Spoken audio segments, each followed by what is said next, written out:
Hey y'all, let's talk Cherish the Day. I'm going to give you 2 seconds to turn this video off if you have not seen episode 4 and you don't want me to spoil it for you. Okay, time's up. So this episode is a really, really big episode. We find out throughout the course of the episode that this is a year past or a year later than episode 3. And obviously things are still going well with Gently and with Evan. And so Evan is ready to pop the question to Gently. So that's exciting. First he has to do the right thing, right? You have to get the blessing of the parents. Well, Gently's parents aren't in her life, so the next best thing is her Uncle Ben or her godfather Ben. I can't remember exactly who it is, but let's just say Uncle Ben. So he goes to Uncle Ben's house to get his blessing. He's thinking he's going to bring him a really nice bottle of spirits and have this private conversation. Well, not so fast. It turns out that all of Gently's uncles are there. You know, some of them are a little bit rough and tumble. Okay, they're cooking in the kitchen. And he's feeling extra nervous because obviously it's a different conversation to have it with one person versus 4 people. So he finally lets it all out after this super awkward prayer. And the guys are thrilled that he is going to ask Gently for her hand in marriage. And Uncle Ben gives his blessings. It was great. It was a great, great, great scene. Very heartwarming scene. They were, giving them, handshakes and welcome to the family. And I just thought that was so great. Evan is just so thoughtful. So anyway, Evan gets back to his house. Gently's there getting ready to go to work. And Evan has a big day. He's scouting offices. So we don't exactly know at this point, okay, does he mean like an office, like because he's VP now? We also don't know exactly how much later this episode is. But come to find out, the offices that he's scouting for is for his app or something like that he's developing. So he's been working on it for a year and he's trying to grow in terms of his footprint. And so he wants his office. Anyway. That's not really that important. The important thing is we find out in this thing that it's a year later and that he's on his own thing. He left his company a year ago. Meanwhile, Gently has to go to work with Miss Luma, who's telling her fabulous stories. Cicely Tyson is just a treasure. Her acting is absolutely impeccable, but she looks damn good. Cicely Tyson is in her 90s, and she looks fucking amazing. So anyways, Gently is humoring Miss Luma and her stories, but it's hot as hell. She's ready to get the hell up out the house. But of course, Miss Luma is, playing her off like, no, I want to stick around. So anyways, there's a knock on the door. And it's Evan there to whisk Gently away. Of course, Gently's like, no, I'm not trying to get fired. But lo and behold, Evan and Miss Luma plan this whole thing to kind of head fake Gently. And so Miss Luma goes off with her friend. And that leaves Gently to whisk off, Evan to whisk off Gently. So they have this really cute car right there in the car. They're grooving this and the other. Okay, fine. So they drive. The one thing that's so weird about this show, because they show kind of the timing, and it seemed like they're always driving for a really long time. But anyways, whatever. That's not really a real point. So they get to this amazing resort. Apparently, Evan has packed a bag for Gently, so she doesn't know exactly what's going on, but she sees this beautiful dress.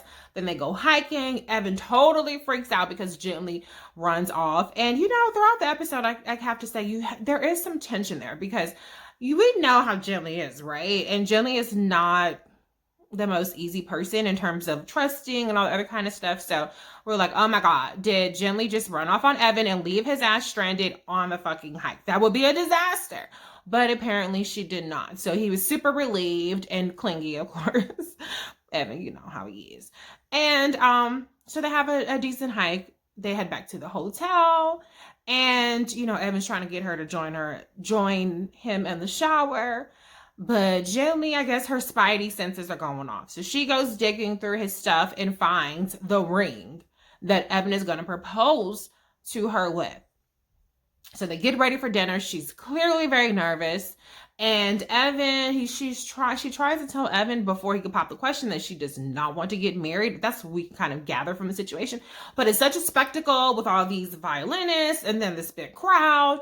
And so she doesn't, at least thankfully, humiliate Evan in front of everybody. And she says yes. So there's a part of me that's like, yes, she said yes. I couldn't believe it because seriously, if you saw it, you really did not know if she was going to say yes or not. But I do think that the polite thing to do is to say yes, even if you plan on reneging your yes after the fact. So anyway, she says yes. Evan is obviously over the moon, and so they take a walk, and he's rattling off. Finally, Jenny is like, look, I need time. This pisses Evan all the way the fuck off. Naturally, right? He's devastated. And you know how Jenny is with her goddamn puppy dog eyes and shit. Like, girl, fuck off. So I was so pissed. I was like, fucking Jenny, just be fucking happy. What's your fucking problem, bitch? So I was super, super pissed. But I was like, okay, hold on, calm down. Let me just, before I throw my fucking phone across the room, before I go on Twitter to fucking cuss Ava's ass out, I was like, let me just chill, because I think we're like 40 minutes into the episode. So I'm like, all right, maybe they're going to bring it back together. Please, chill, please, guys. Because I'm going to be very pissed if I've invested 4 episodes and this shit is already fucked up. So anyway, have something in my eye, sorry.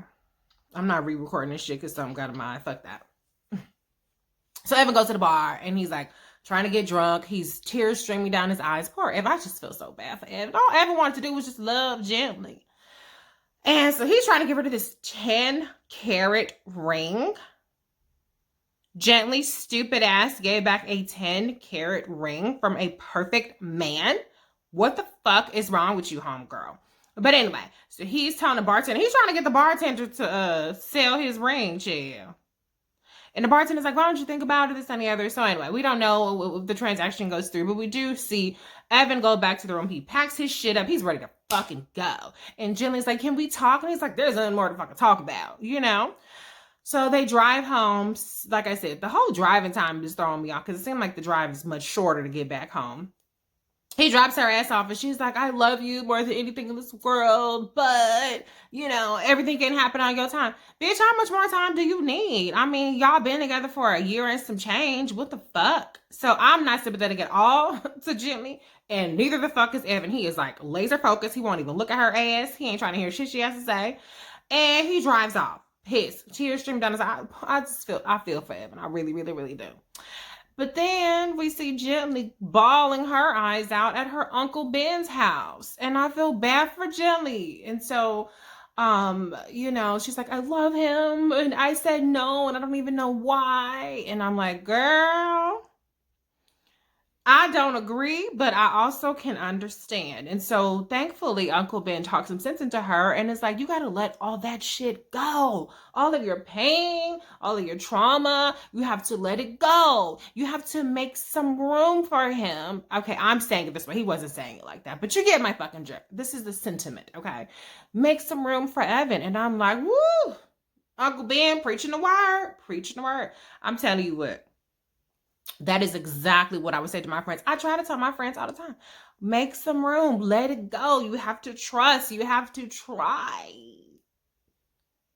Be happy. You have to allow yourself space to be happy. I have this conversation quite often.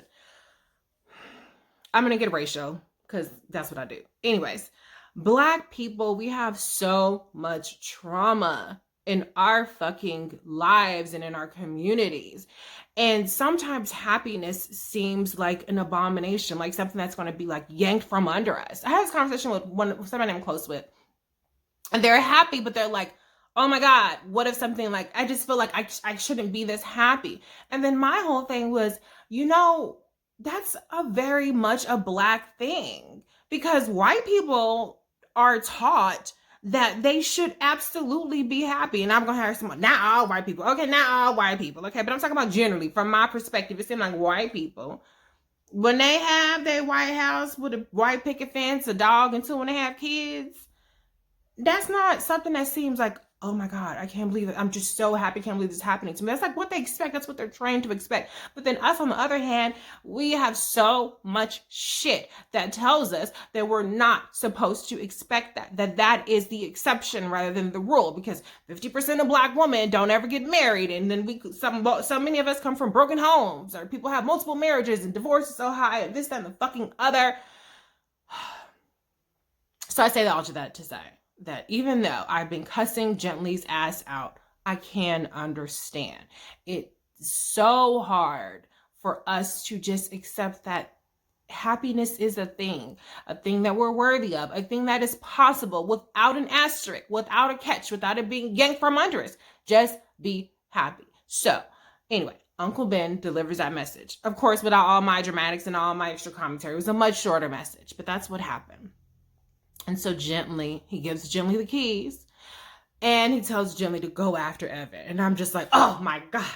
I want this to happen, but then I'm like, fuck, is Evan gonna have La Perla, blonde-haired bitch, in his fucking room fucking her because he's so pissed at Gently and he wants to just take his mind off of it? Oh my God, I just can't believe I have this sense of dread in me. I'm like, oh no, oh my God, this can't go like this. Ow. But anyways, that didn't happen. We see Evan with his brother-in-law, who is a little bitch, by the way. Apparently he hates his fucking life being married to Evan's sister. And so, of course, he is top hater anytime Gently ass come around, child.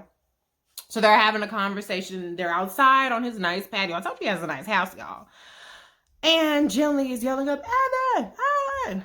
And, of course, hater, brother-in-law, was like, run, don't talk to her. You're free. This time together, but Evan, he got them laser focused on Gently, child. He got them puppy dog eyes. And so she gave her spiel, and Evan, of course, was just happy to hear it. And so he comes down to meet her, and Gently proposes to Evan. I'm like, this is peak Gently. I know we just met Gently. It's only been 4 episodes. I'm like, yeah, this is exactly something that Gently would do. Because she's fucking stubborn. And as much as she says she doesn't want things on Evan's time, she wants things on her time too, okay? So they're 2 fucking peas in a pot. So anyway, she proposes to Evan. And Evan is like, oh, no, the last thing I need is for your uncles to hear that you proposed. So then Evan gets on one knee again. This bitch got 2 proposals in one night. That's a lucky chick. And he proposes. And she says yes. And then they kiss. And then he whisks her up and carts her away. And that is episode 4. Such a great episode. I was so happy that they brought it back together. They got together, they got fake engaged, they broke up, kind of, sort of, and then they got real engaged. And I'm just totally here for it. And that's what I'm going to try to keep that patient energy, because the previews for next week kind of look like it's going to be some drama, and I don't want them to break up. I don't want that to happen. I understand that relationships have drama, especially on TV, child, but I don't want them to break up. So the little stuff that they preview, because Evan's bougie ass mama is back, child, in the preview, I'm really hoping that they'll smooth it out by the end of the episode. I really hope that, because I really like this show, and I really don't want to have to come back and cuss Ava's ass out for fucking creating this amazing, beautiful Black love show just to fuck it all up and have it not be Black love, but Black breakup. So I will see you back next week, one way or another, whether I'm back cussing and fussing or whether I'm back gushing and just happy that this is such a beautiful show. See you next time.